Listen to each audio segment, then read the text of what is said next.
how was the U.S. government throughout this process for you? How did they help? What was their role in helping you get your children back? Yeah, I think again, the good part was because Jay's case and mine were about contemporaneous and with very similar characteristics in terms of the complete lacks on the Korean side. We were then able to show that our cases were not one-offs in any way and explain to the State Department very well what was going wrong and what needed to happen. So at that point, we did get very high-level talks going on. So like the Minister of Justice himself in Korea met at some point with the ambassador from the Mhm. US side.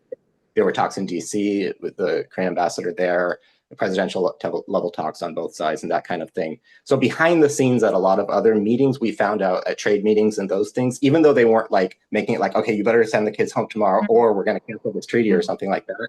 They were continuing to put pressure on it every step.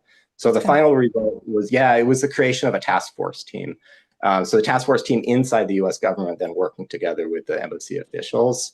So at Okay. that point, that's when things actually started to happen. There were people from the Korean Supreme Court, there were people from the Ministry of Justice, Ministry of Foreign Affairs, a presidential office in Korea, all working together with meetings where they actually evaluated what was going on. And that's what I think led to the pressure to say, okay, hey, Korean Supreme Court, you've got these existing regulations that are blocking the enforcement, change them. And then we worked directly with our lawyers and others to try to make sure that when the changes happened, that they were what we needed, because it was very touch and go on that one. It almost came out they were going to do this like totally weak thing, which wasn't going to solve anything. And my lawyer's like, no, do something.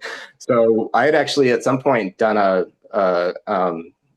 recorded video that was played in the National Assembly in one of their audits of the courts. So they played me explaining the situation. And then one of the legislators that we'd managed to connect with Hmm. was basically advocating for us and telling the courts, hey, you better do something about this. So Wow. we had a lot of really high-level people that actually on both sides were very visibly doing things for it. So I think compared to what I've seen in other countries, we got lucky. I mean, because I look at Poland even right now, I look at Poland, not from the US side so much, but I think from a lot of the other European countries. Saw so many cases where it looked like same thing. They had the final return decisions and no one was doing anything to Yeah. enforce it. So it's something about being able to work together with enough people in and then get enough connections somehow, Yeah. and then get officials to do something. So very grateful to the U.S. officials, some at the embassy who were super motivated and super, they had kids of their own and they empathized very much. And so they really wanted to help, and they did, to make sure that those meetings were productive on the Korean side. And then with the on the ground support on the day of Mhm. enforcement and getting home. Yeah. So again, compared to what I've seen in some other cases, I think we're very lucky. Yeah, I've heard from other left behind parents that had their children reunited, that work on very kind of national level advocacy. It's sometimes it comes down to kind of luck of the personalities that are at the embassy that you're dealing with, and how much they're willing to, put forth for your family, for your children. And unfortunately, so there's not like a clear, I think, policy across the board, or at least approach to it. It just really comes down to the person in charge and what they're willing to do. Obviously, you take the time to build relationships and, as you're saying, come together and show them there are a number of cases with similarities. This is clearly like a systematic issue and not just, a unique situation. That's helpful. Yeah, yeah, and media clout definitely helps. So I think definitely that was well worth the time to build up that network as well. Because then every time we did have a chance to have a media thing, then we would call the embassy or and say, "Do you want to participate in this?" And sometimes they did, and because they wanted to get the message out too as part of their responsibilities under the Hague Convention. Yeah. So we had the State Department officials showing up on Korean TV and explaining that, yeah, this is not okay. We need some changes and everything else. So that combination of government plus media, I think we've all seen in left behind parent cases can Yeah. really give you a boost. And it sounds like more local media than international media in your case. Yeah, and I think that was important. The international media can help, but it can also, I think, backfire in the sense if it makes the country feel too defensive of being Mhm. criticized. But when Yep. it's your own media and your own people showing Yeah. up and saying, "What? Why?" Because you would see Yeah. in the comment section, "I can't believe this is my country," and this kind of Yeah. thing, right? Yeah. That's much more powerful. So it makes it more constructive as well, I Yeah. think. That makes sense. That makes sense.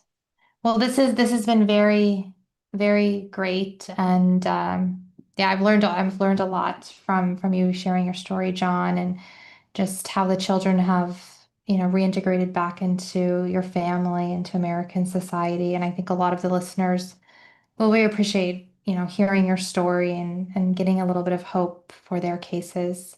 Is there anything else you wanted to talk about today?